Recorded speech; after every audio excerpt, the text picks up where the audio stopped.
Peace and blessings. All right, we're going to get into part 2 of the series, The 4 Elements of Truth. And we're going to, and again, I want to, for everyone that tried to chime in on Sunday from yesterday, I apologize. We had technological issues. So none of the message was streamed yesterday. So for those that are kind of out of town, out of state, there's nothing there. So today I want to go ahead and recap, and I'm going to try to take my time as I feel led to just go over a lot of different things I went over yesterday. Of course, when you live and stuff like that, sometimes right there in person, the Spirit reveals different things, and you just deal with different things because in the hearts of the people is actually there receiving in person. So if you're trying to be live, the same thing can occur as well.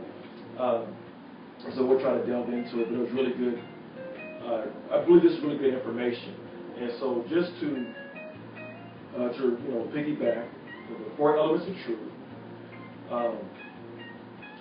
4 elements of truth are basically 4 different knowledge bases that that helps bring you to a truth. One is the knowledge of cause and effect. The second one is the knowledge of motive and intention. The third one is knowledge of morale. And the fourth one is knowledge of how. And it's interesting when we see here, we live our lives, a lot of times we get caught up in the effects in life.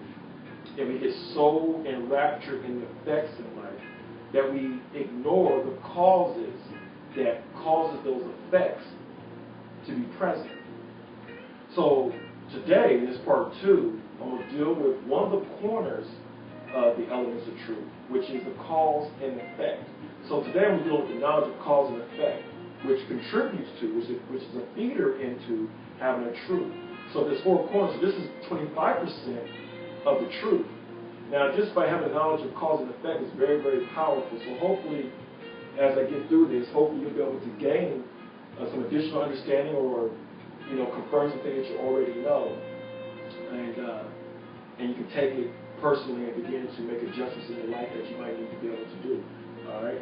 Now, one thing about the spiritual walk I want to bring out, there's a term, there's a concept called metaneo, which simply refers to the journey of changing one's mind, the journey of changing one's heart, the journey of changing oneself, and the journey of changing your way of life.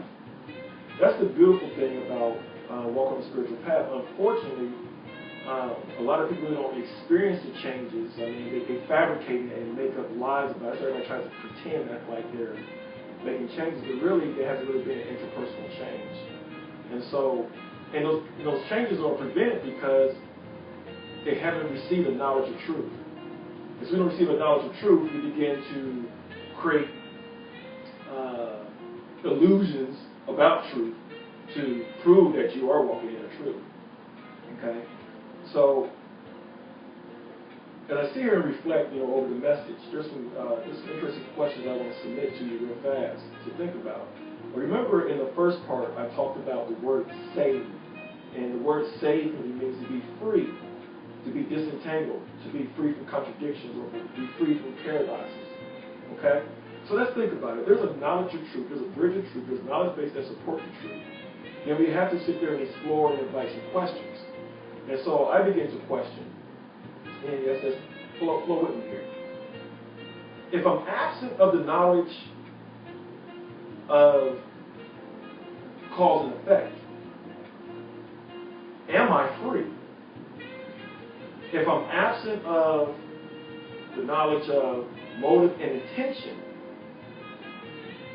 am I free? If I'm absent of the knowledge of the morale, am I free? And if I'm absent of the knowledge of how, am I free? Now, I encourage even myself and everyone to begin to ask that question. Because a lot of times we can be entertaining a lot of different things that keeps us entangled in our same stuff. And we see some of the same issues in our lives over and over again, which means we become imprisoned to the effects. which simply means we become imprisoned to the effects because we don't understand how to work cause and effect to benefit ourselves and help benefit others. And so when we talk about God desires, a job desires for you to be free, one of the elements you need to bring about freedom is to have the knowledge of cause and effect. So our life consists of being rewarded with effects from our causes. Life becomes a rewarder of effects that reflects our causes. So in other words, what we experience in our life, we're the reason for it. We're the cause for it. Now, a lot of times, under the banner of religion, one of the aspects to describe religion is escapism. So a lot of times people that's more oriented into escapism don't want to accept what I just said right there. But if you really want to get free, you have to take ownership of your own responsibility. Remember I said truth invites responsibility. All right? So you look at your problem, there's a cause to it. Right? So we're going to try to go there. We're going to try to go there today.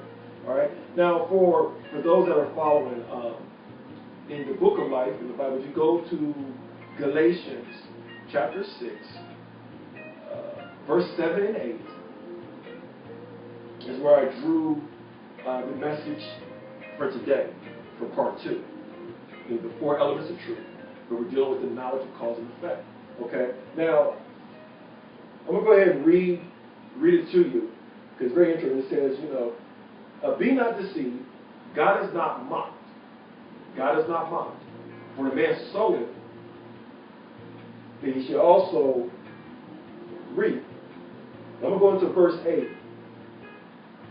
And he that soweth to his flesh shall reap corruption. Those who sow to the Spirit shall basically reap immortality. Okay? And so, one of the problems that we have, we really face a lot of times, is that there's a deception. Because a lot of times, we live our lives out of instinct. And we don't really pay attention to, we really don't understand the cause and effect. We don't really pay attention to the work, to use that universal law on our behalf. Okay? So, now when we, as we venture into this lesson, this is what I want to point out real fast, is that every effect has a cause and a condition. Now, some of us are familiar with the word karma, and I like to define karma because karma is related to cause and effect, but karma is very interesting, so I want to kind of just get a little creative and extend the definition. Karma is a collection of all of our actions that is set. And because it's set, it becomes a condition. And a lot of times we go in our lives, we do that. We do things, we do a lot of actions that will bring about certain effects. But those effects become set. They become consistent. So that means it becomes a condition, which means it becomes a state of being. It becomes part of a reality in our life. And it becomes part of the impression or the projection that we face. So we have karma. That's what we do, karma. Yeah, that's from karma. Okay? But understand something, is that through the light of the Word and the light and the good news of the gospel, and some of the things that were brought across through Jesus' teachings, was that you can rise above the karmic ties. Okay? Now, I'm mentioning Jesus right now, and I'm thinking back, there was a parable dealing with a householder, and basically, to paraphrase it, basically he talked about the Son of Man to be here, and he would get killed because people wanted to take the inheritance that was due to him. And why I'm mentioning that, because when we're dealing with truth, a lot of times people will oppose the individuals that carry that truth. Then, if you go further, and I think it's Luke 20, verse 21, for those that want to follow the Bible. The religious authorities, and the politicians, and the people, the civil authorities of that day, at that time, it's interesting. They always respect and acknowledge what he was doing and who he was, but they're trying to find an occasion against him to begin to, to bring about, to give him an occasion to be able to silence him, or to get permission to be able to kill him, which eventually they did. Now, it was interesting in that passage because they acknowledged him as master teacher. They said that you speak the truth, you teach the truth to no respect of a person. In other words, he dealt with the truth, he taught the truth without any respect of persons. But then, and then also acknowledging that you are a teacher of truth. So what this means is that Jesus was a teacher of truth. Okay, I know there's a lot of people cringe when you hear the word Jesus, but Jesus was, his teachings was of truth, and he brought you to a truth, and he pointed you to a truth, and he used different means like through parables and stuff to help us understand that. So when Jesus teaches, what he did is he presented the four elements of truth. He brought about the knowledge of cause and effect. He brought about the knowledge of motive and intention. He brought about the knowledge of morale and the knowledge of how. If you look through his teaching real closely, you'll begin to see it come right out of there. Again, I'm just pointing to it so that way you can see it for yourself. All right. Now, if you look at the word effects, okay, there's some descriptive words I want to use for the words effects. One word is impressions. The impressions that we see in our life. For example, like media, TV. These are impressions. Even right now, live right now, streaming live. I'm making an impression. Okay? That's an effect. There's causes that are in place that allows me to make an impression right now, which is an effect. Okay? Effects are appearances, the things that we see. All right? That's an effect. All right? Events, things that goes on, within the realm of time. Those are events. Okay? Also, effects are consequences. The consequences of actions that we see. Those are effects. Effects is also influence. See, we can create influence by understanding how to create a cause. Because the influence is going to follow a cause. The problem is, a lot of times we're influenced and we don't question where the cause exists at. All right? And then also, effects is results. That's why I say truth is measurable. Because if you have a cause and effect, that means if you have an effect, that means you can measure the activity or the action that would have occurred to something. Whether you can draw it statistically or you can look at it, through observation. But you can measure the results. Okay? So that's why we got to be very careful with the knowledge, and it's very interesting because it's taught, in the service, it talks in the scriptures, and it's taught in other different spiritual observances that prove what you believe. In other words, make measurable according to what you believe. Now, pause right here for a second because I want everybody to understand that. We have to mature past the thing where we're just reciting and quoting scriptures and being a part of certain faith-based circles and being at church and so forth, and not spend time proving what you believe. If you don't prove what you believe, that means someone can replace what you believe, and they can manipulate you, and they might steer you into untruths because we are what we believe. All right, so. To go deeply, some of us might actually believe in truth because think about it, says, be not deceived. God is not mocked. All right, I'm going to give you an example. I'll get to it a little later, but be not deceived. So there's self-deception that occurs. All right. Now, I'll talk about the effects. Now, also I'm going to talk about the causes. All right. So cause, this is different. Vital force. Or principle. A cause is a vital force or a principle. A cause is also an element. A cause is also an inspiration. So I'll pause right here. What are we inspiring? What inspiration what are we inspiring that's bringing about the effects that we're experiencing in our life? A cause is inspiring something, giving spirit to it, speaking to it. That's a cause. All right? A cause also means to initiate. A lot of times it says, blessed are those that are doing. To do, there has to be practical follow-through actions. You can talk about it a little bit, then you have to begin to follow through with action and make it into practice. And that's an initiation. So a cause is creating or bringing about actions that will produce an expected effect or eventually a condition.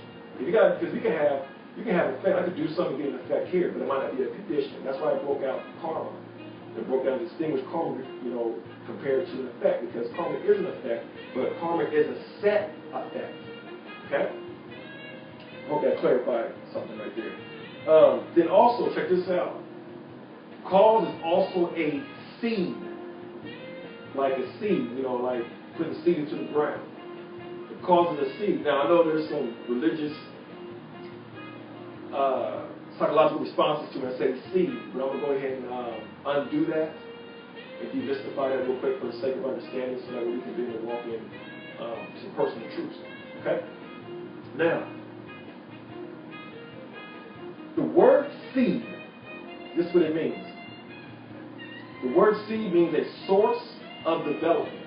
So ask yourself the question, what do I have that needs to be developed? That's a seed, a source of development. A seed is an idea. A seed is expertise. What is your expertise? What do you do well? That's your expertise. That is a seed. Okay? A seed is also resources. So, seed can be money. Seed can be a product. Seed can be a service you provide. Wherever makes up a resource. Seed can be your energy. You know, by you putting your time, you know, that's a resource. Okay? So these are seeds. All right? Now, you cannot sow if you don't have seed. So he gives seed to the sower. So let's break down the word to sow means. Because there's a lot of orientation attached with that. And it become a mockery. And I'm going to go and explain this real fast, and I'll tie it into what I mean by we have made sowing and reaping almost a mockery in a lot of our churches, and also a lot of stuff. I can speak to the church because I interact with the church. All right. Now, to sow means to introduce into a selected environment. Sow means to introduce to a selected environment, and sow also means to put in motion. Okay? And you sow seed. So I take my expertise that I have, and I put my expertise into an environment that can bring about the effects or the result that I desire to see. Right? And it always have it can be different arenas. But you have to find the proper environment to put your seed into to be able to get it. Now, for a lot of us, a lot of traditions, you know, we'll say, let's sow your seed and you're going to get a blessing. That's opposed to divine universal law. My dollar, you know, to sow a seed, I must be able to put it in an environment where it can multiply that dollar. I can't sit there and sow a seed. You cannot sit here and sow a seed. You got to sow a seed into the environment to get the response that you desire to receive. A lot of us have been doing teachings totally opposite of that, and what happens is it makes a mockery out of it. I have seen and witnessed people say, you know, $1,000 line, $50 line, all these other different stuff. You know, but is that the truth? Is that a sound practice that we should be practicing, really, you know, inside our churches? You take that for wherever you want. By breaking down what it means to sow seed. So you take your ability and put it in different environments. The same thing dealing with money. You do the exact same thing, put it in an environment where it can multiply. Don't get me wrong. Now you're supposed to be able to support, you see the benefit of the spiritual teaching stuff. You should support that. You should support that. But that's being practical, that's being mature about the whole thing. That's don't sit here and make people feel that you won't get your blessing unless you give me $1,000. That's mockery and that's enslavement. And you're deriding and you're mocking and mockery out of God.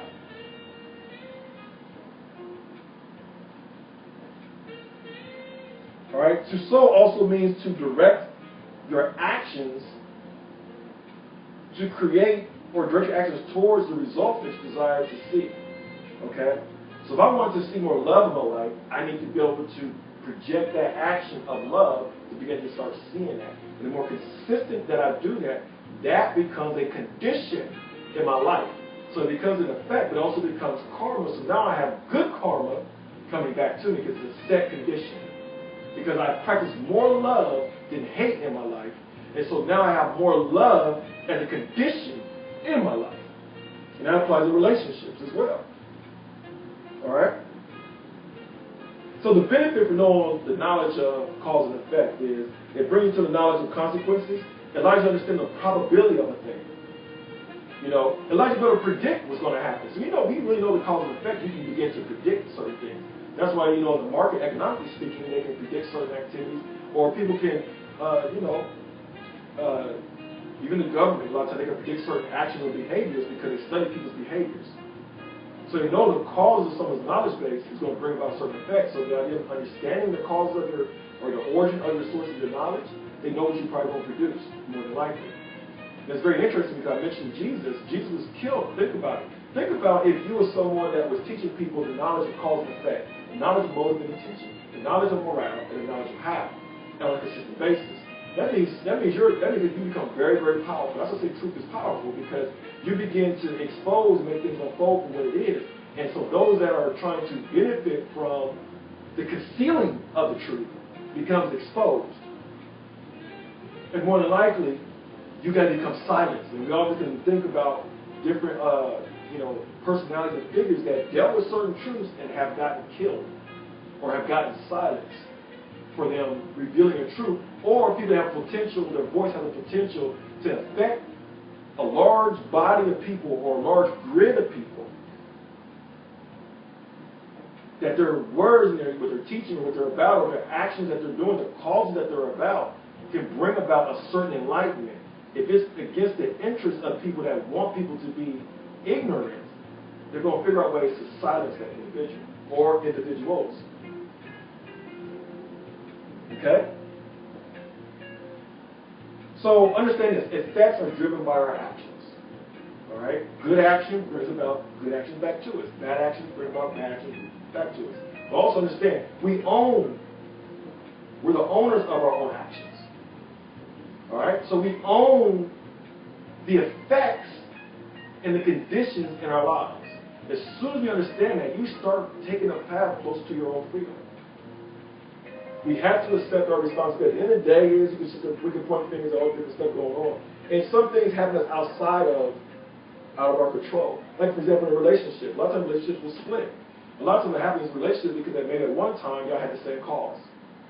But then as time goes on, y'all change those causes, which means you're changing the effects. And one person disagrees with the effects that they give in order to perceive effects that's going to come down the line for changing their cause. So what happens is you've got a clash.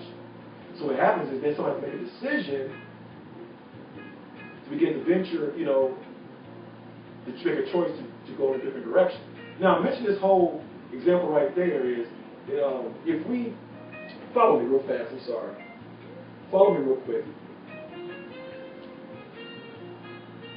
When I mentioned all about the cause, okay, if you go into the scriptures, what you got to understand is this, and I want to point this out. Universal laws is timeless. It can be used over and over again, different times, different eras. So check this out. Cause and effect penetrates through three different worlds. It penetrates through your past, it penetrates your present, and it penetrates your future. Cause and effect will always be there. You can see cause and effect you did yesterday. The effects you have today is from yesterday's causes. And my future effects will come from my today's causes. Now, if we become conscious of our causes, we can become more conscious of our effects that are going to come before in our lives. We can expect where our lives are going to go, what it's going to be and look like in the next 20 years, because I'm going to get involved in the collection of actions or the systemized knowledge, the knowledge of how to get there to create this effect that I want in my life. All right? Now, if you go to the scriptures, where's the first sign that we begin to really see the knowledge of cause and effect?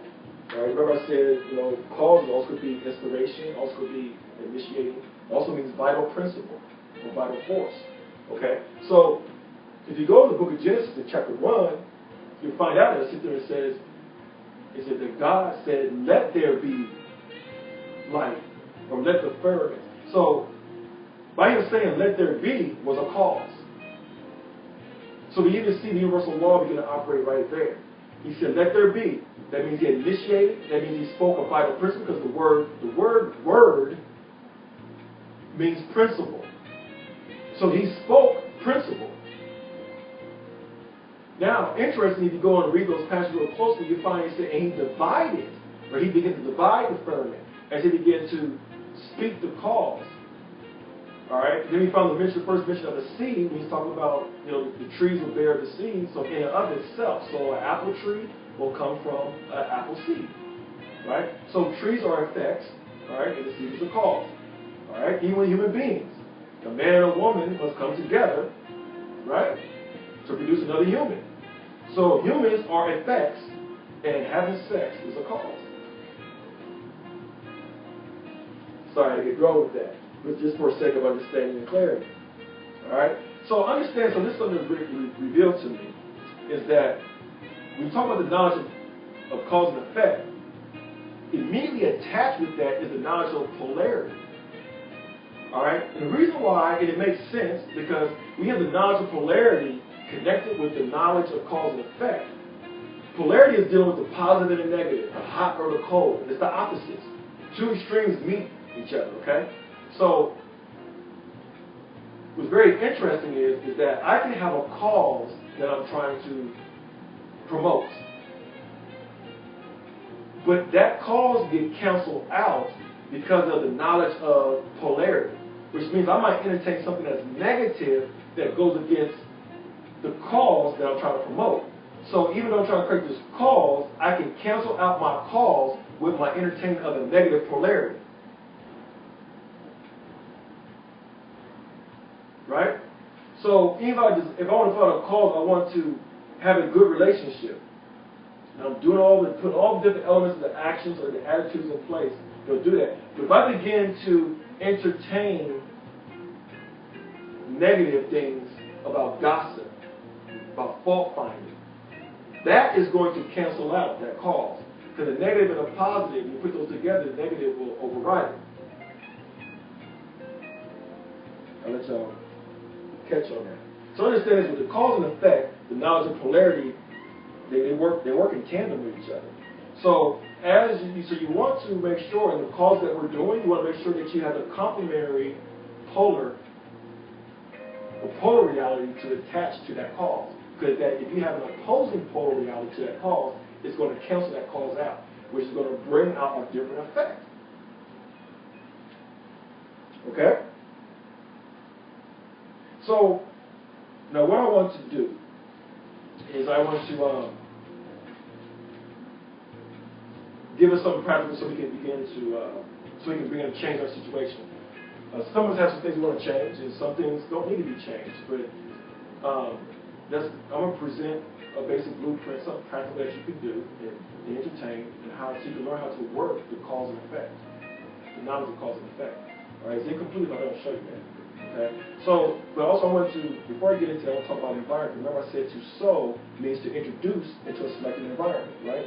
So environment is the collection or the aggregate of social and cultural conditions. Remember I use the word condition, think about the word karma. It means condition is set effects. Alright? So environment is the aggregate or the collection or the embodiment of the social and cultural conditions that influences our lives. Okay?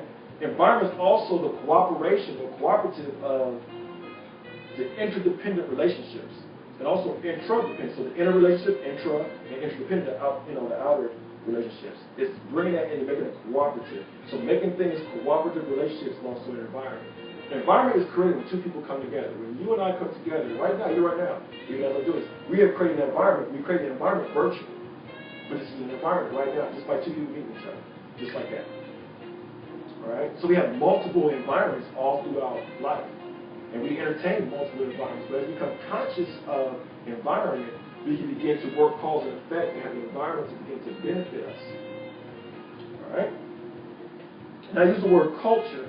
The word culture means the customary self-expression, the consistent self-expression. Alright? Or is collective behavior. And things that drive culture is ideas, knowledge, customs, beliefs, and values. Just to name some. Okay? And so culture is the collection, is the consistency of that expression. So culture is very powerful. A lot of times when you want to bring about change, what do?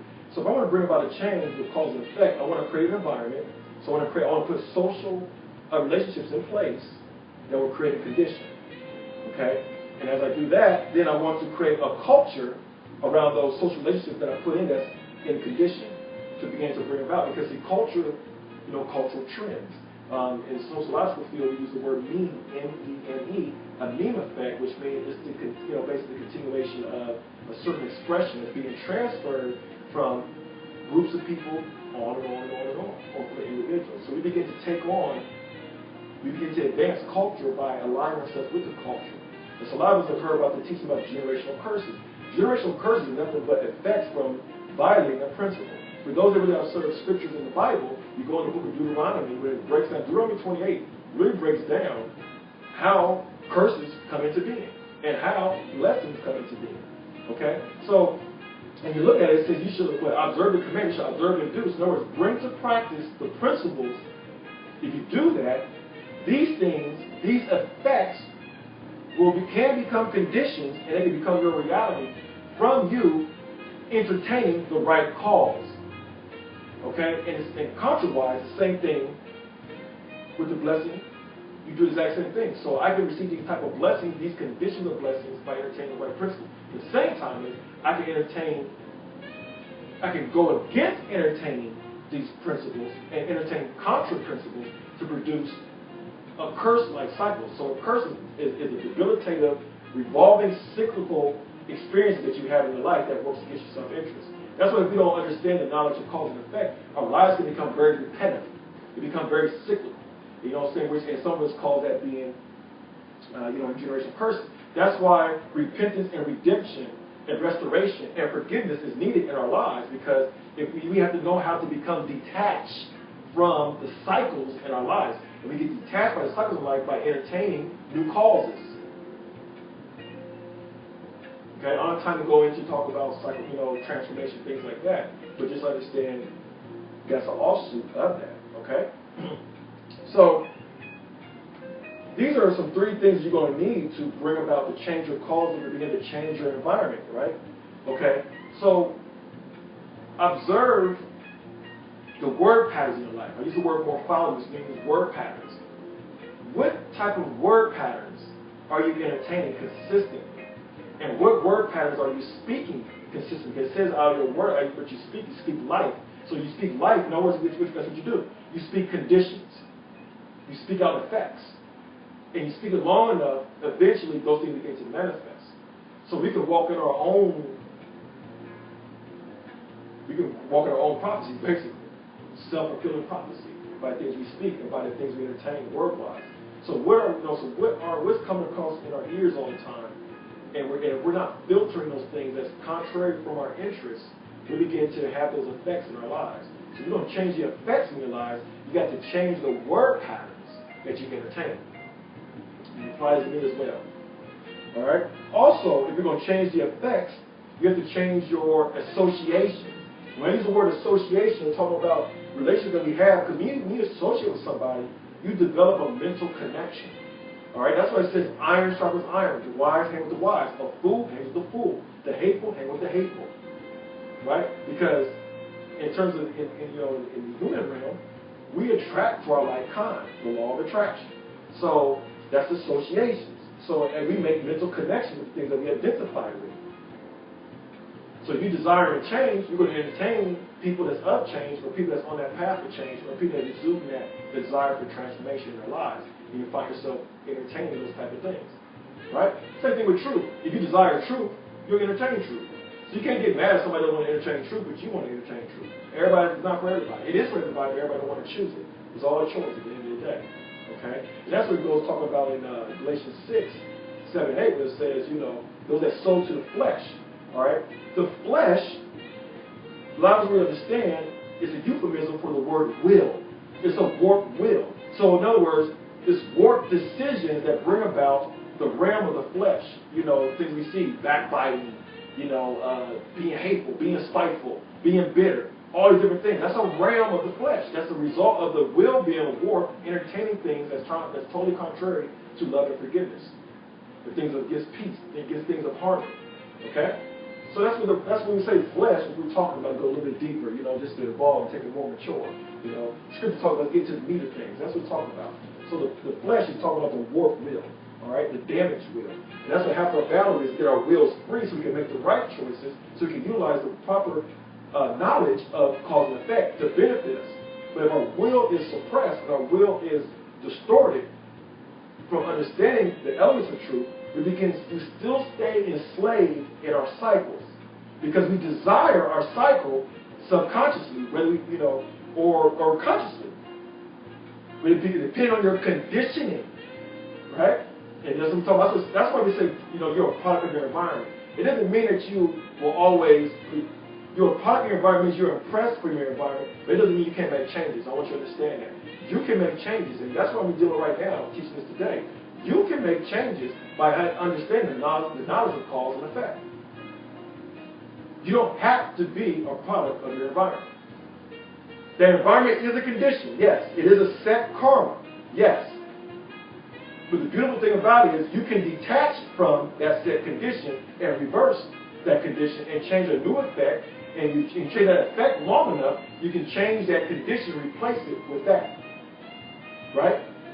That's why you didn't want to understand scripture. You overcome evil with good. So if I want to remove evil out of my life, I bring about good.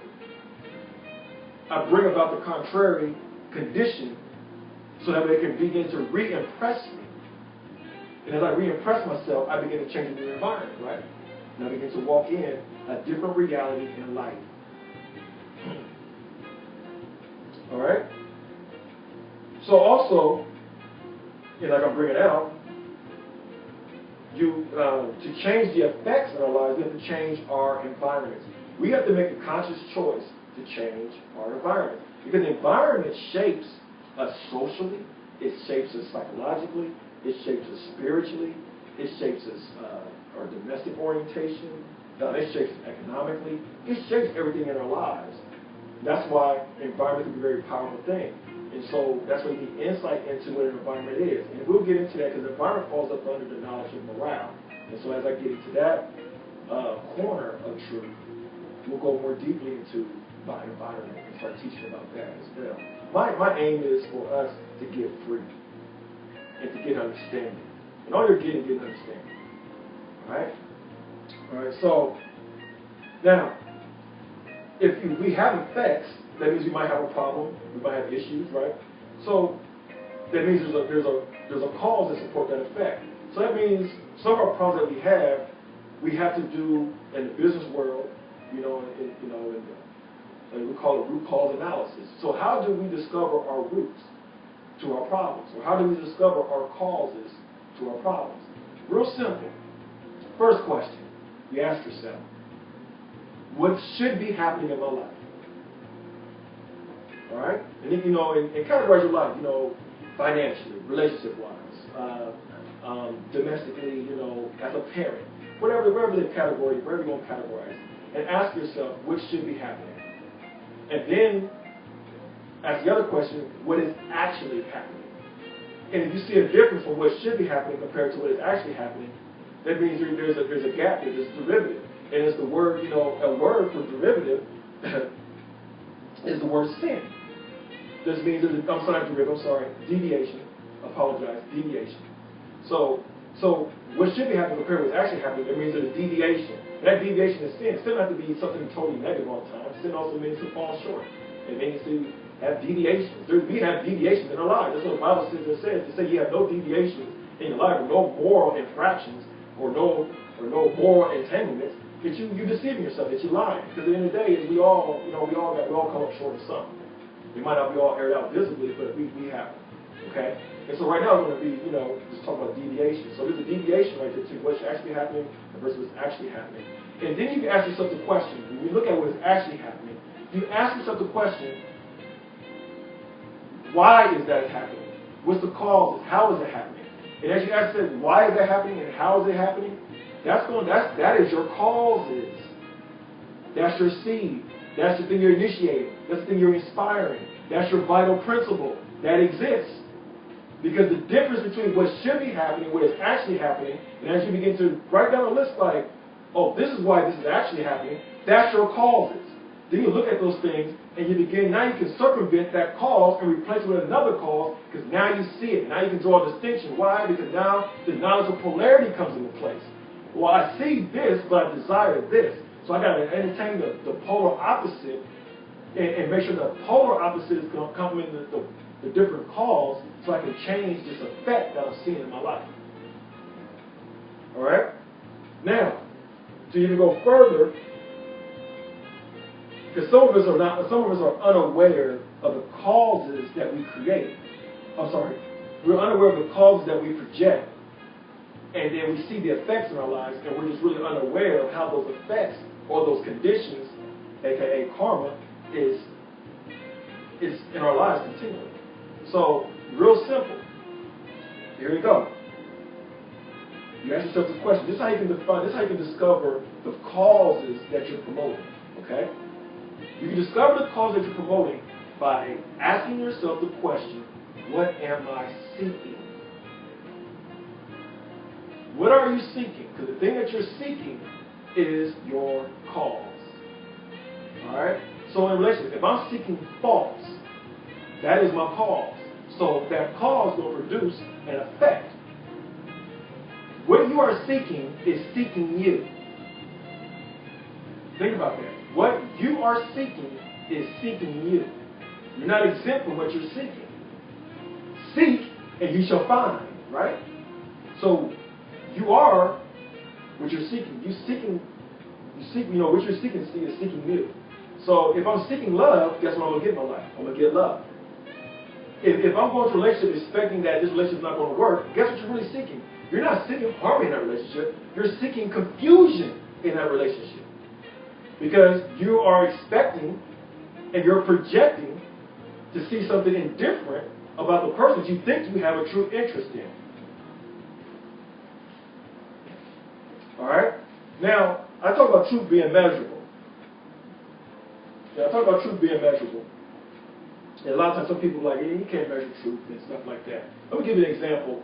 I came across some information dealing with in education, and there's some schools that implemented meditation. And they brought about some measurable statistical results of the benefit of making meditation a cause of change and effect. So check this out. 25%, there was 25% fewer class absences in the classroom due to schools that implemented meditation. There was 38% fewer suspensions in schools that implemented meditation.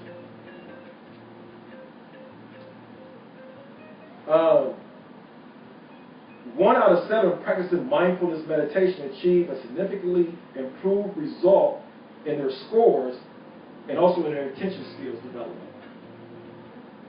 All right? Schools that implemented meditation, there was an 8% reduction in aggressive behavior. All right? And there was a 50% reduction, 50% fewer rule infractions in schools that implemented meditation. I mention these things right here just to give us some everyday social worldly knowledge that you can change the cause and see a different effect. And you can measure the truth. I just gave an example how the schools that are implementing mindfulness meditation and they're seeing results. Guess what? Because I see this result, because I see this effect from this new cause I have, I now can bring about a different reality, and we can bring a collective benefit to the collective whole, which then becomes a new culture, which becomes a new environment. And then guess what? You're going to benefit the students more because you implemented a different cause that's going to benefit everybody that's involved in that activity. All right? So I end right there. All right? So we did part 2. And so we understand this whole series is for this whole month. Each series I'm dealing with a corner of the truth. So this Sunday coming up, I'll be dealing with the knowledge of motive and intention. Okay? And I'll be going into that and breaking that down. And then I think the last week in this month, I will blend the knowledge of morale and the knowledge of how and go into that. So hopefully, as we look at all these different 4 corners of truth, these 4 different elements, or the quadrant, or whatever word you want to use, you can draw something out of this. And please give me feedback. In my inbox, whether it's on Facebook or on Twitter. On Twitter you can get Satori Seals on Twitter, or on Facebook you can hear me at Satori Drill Seals Facebook friends and stuff like that. Just give me feedback in the threads or in the inbox or whatever. I just really want to, my intention is to bring across understanding and hopefully maybe help you discover a path of freedom, and maybe help encourage you to realize that that the teachings of Jesus, the teachings of walking with God, is not something to work against you. It's something to help benefit you. Okay? So I want to end on that thing. I want to end in love and speak life to you. And again, Alaikum Shalom.